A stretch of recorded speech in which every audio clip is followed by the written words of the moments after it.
Что касается категории суффикса, это должна быть функция суффикса.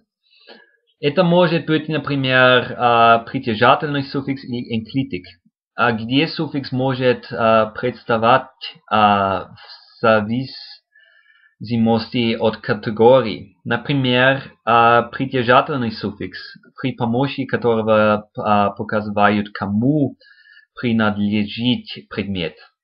Перт, дом, пертем, мой дом.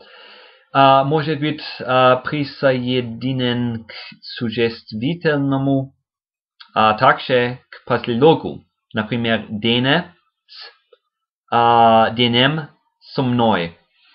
К наречию, например, сайн, хорошо, нельзя добавить.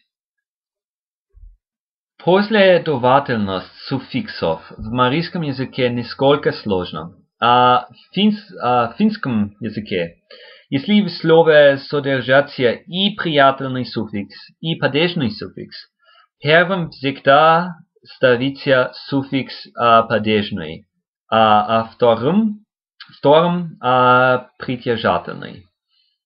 Талосани в моем доме, талолетни на мой дом и так далее. В венгерском языке другой порядок. Приложательный суффикс, падежный суффикс. В марийском языке этот порядок зависит от падежа. В инесиве марийский язык ведет себя как финский. Пертостем, пертостет и так далее. Падежный суффикс, притяжательный суффикс. В родительном падеже, как венгерский язык, пертемем, пертетен, притяжательный суффикс, падежный суффикс. В дательном падеже встречаются оба варианта. Пертланем, пертемлан, пертланет, пертетлан. Поэтому падежные суффиксы должны быть категоризированы на три группы. Финская категория, венгерская категория, свободная категория. С суффиксами множественного числа ситуация еще сложнее. Существует масса легитимных оформлений, то есть правильных с точки зрения современной орфографии, и много нелегитимных, то есть не совсем корректных с точки зрения правовлияния, но используемых в языке. Но компьютерная программа нуждается в схеме, и она имеется. Какие оформления и с какими основами возможны? Это упрощение схем. Наша программа также работает с словообразовательными суффиксами, но здесь в графике их нет, так как это бы было слишком сложно. Нет времени говорить о них.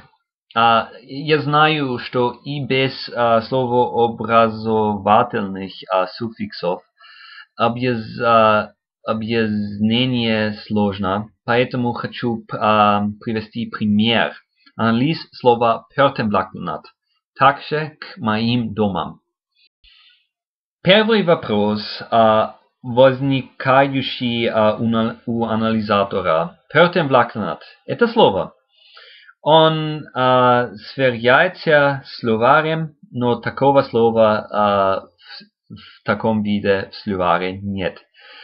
Таким образом, анализатор делает вывод, что либо это слово, написанное с ошибками, либо она должна иметь один или несколько суффиксов, значит, должна подвергнуться анализу.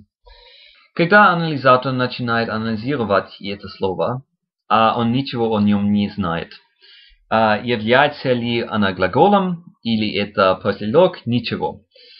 По этой причине он не знает, какие суффиксы искать.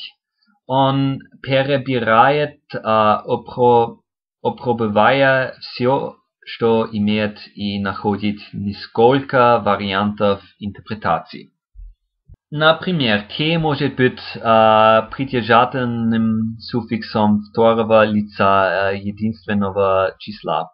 Тогда может быть наше слово «твоя» пёртемблаклана, а «ат» может быть суффиксом второго лица единственного числа глагола первого спряжения или третьего лица множественного числа глагола второго спряжения.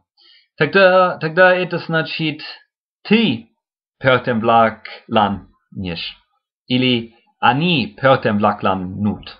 Это все абсурд, но анализатор этого не знает. Он же ничего не знает о слове, которое обрабатывает. Поэтому должен пробовать все варианты. Они находят эти абсурдные варианты и еще другие абсурдные варианты, но в конечном итоге находят правильный ответ. «Ат» является энклитикой, означающей «так же». Теперь программа имеет много вариантов, абсурдные и один правильный вариант. Она еще не может знать, какой из них правильный. Анализ должен быть продолжен. Анализатор обрабатывает абсурдные, но ничего не находит. Со временем доходит до правильного варианта. Пёртемблак с энклитикой, означающей «так же». Пока мы назовем этот вариант гипотезой. Анализатор сверяет пёртемблаклан со словарем, но не находит. Но малайский язык агглютинативный язык, поэтому суффиксов может быть больше, чем один. Анализатор ищет другие суффиксы, но уже не так неосведомленно, так ранее.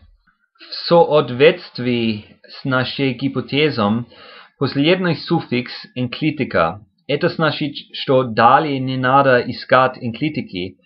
Наши схемы позволяют иметь в слове только одну энклитику. Появляется новая гипотеза. «Лан» может быть суффиксом дательного падежа. Это значит, что теперь мы знаем, что имеем дело со склоняемым именем. Это значит имя человека или места. Иванов, Иванову, Ивановой. Имя существительное. Друг, другу, друзья. Имя прилагательное. Красный, красному, красные. Местоимение. Этот, этому, эти. Или числа. Один, одному, одни. Но суффикс дательного падежа – это суффикс третьей категории, case G3, которую мы назвали выше свободная категория.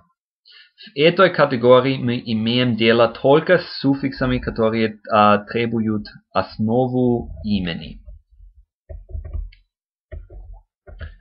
Уже с новой гипотезой анализатор вновь обращается к словарю. Есть ли в словаре имя Пёртемблак?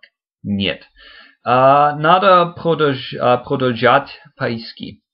Но теперь вариантов меньше. Только категории, которые появляются слева от самой левой группы суффиксов, которые должны быть учтены в рамках нашей гипотезы. Наш результат должен совпадать по крайней мере с одной схемой.